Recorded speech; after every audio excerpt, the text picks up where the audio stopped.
Lee Williams sendiri ini, yaitu berkaitan dengan analisis dan asesmen kebutuhan pada multimedia.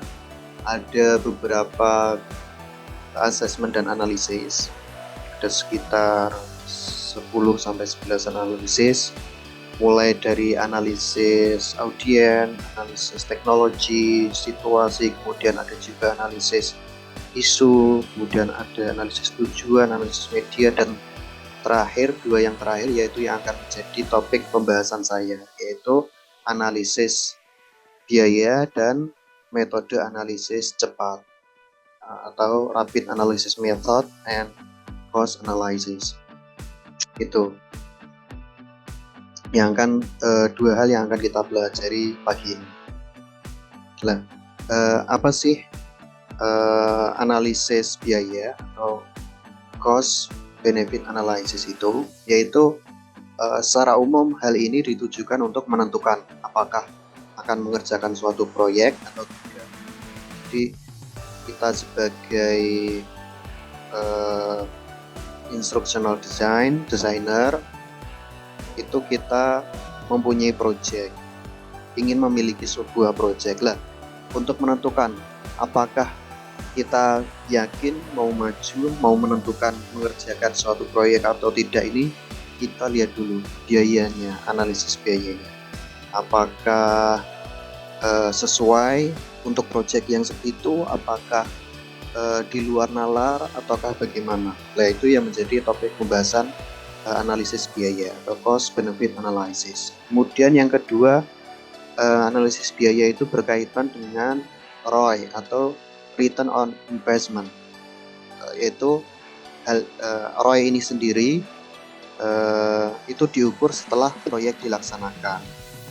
Jadi sebelum proyek dilakukan itu kita melihat cost benefit analysis biayanya berapa, habis berapa ratus ribu atau habis sekian juta. Lah, setelah proyek itu dilakukan, selesai dilaksanakan, kemudian kita ukur ROI-nya, return on investment-nya. Apakah manfaatnya sesuai dengan planning awal ataukah tidak? Apakah manfaatnya itu lebih besar daripada pengeluaran kotornya? Kalau lebih banyak pengeluaran kotornya, biaya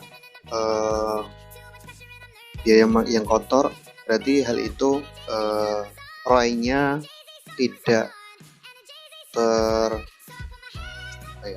terambil dengan baik. Nah, sebagai desainer instructional profesional, kita baik nanti itu sebagai guru, sebagai pegawai, sebagai apapun lah yang mempunyai peran sebagai instructional professional designer, hal itu berkaitan dengan kita ingin membuat solusi. Jadi ketika ada problem, kita inginnya itu kita membuat produk, salah satu hasil akhirnya ya berupa solusi. Kita ingin memberikan solusi. Itu, nah, kalau produk kita, program kita itu tidak memberikan solusi, tidak memberikan manfaat bagi organisasi, berarti produk kita jangan dilanjutkan, stop, jangan dilanjutkan. Alasannya macam-macam, salah satunya kalau dalam hal ini alasan biaya yang overheat atau jauh dari kata normal, membengkak kayak gitu. Nah, kalau fungsi dari solusi yang kita tawarkan itu memberi manfaat bagi organisasi, oh ini cocok program ini, oh desain instruksional ini cocok bagi organisasi kita, bagi sekolah kita, hal itu bagus dan bisa dilanjutkan. Setelah dilakukan, nanti didokumentasikan hasil analisis biayanya, kemudian dibagikan dan minta dukungan kepada kolega-kolega kita yang lain. Jadi itu apakah solusi yang kita tawarkan itu memberi manfaat bagi organisasi atau tidak. Kalau memberi manfaat, bisa lanjut, keep going. Salah satunya biayanya rasional, reasonable, bisa dilanjutkan. Tapi kalau tidak, stop cukup di situ. Tunjukkan, jangan lupa bahwa program yang kita mau lakukan itu hemat biaya dan punya nilai tambah.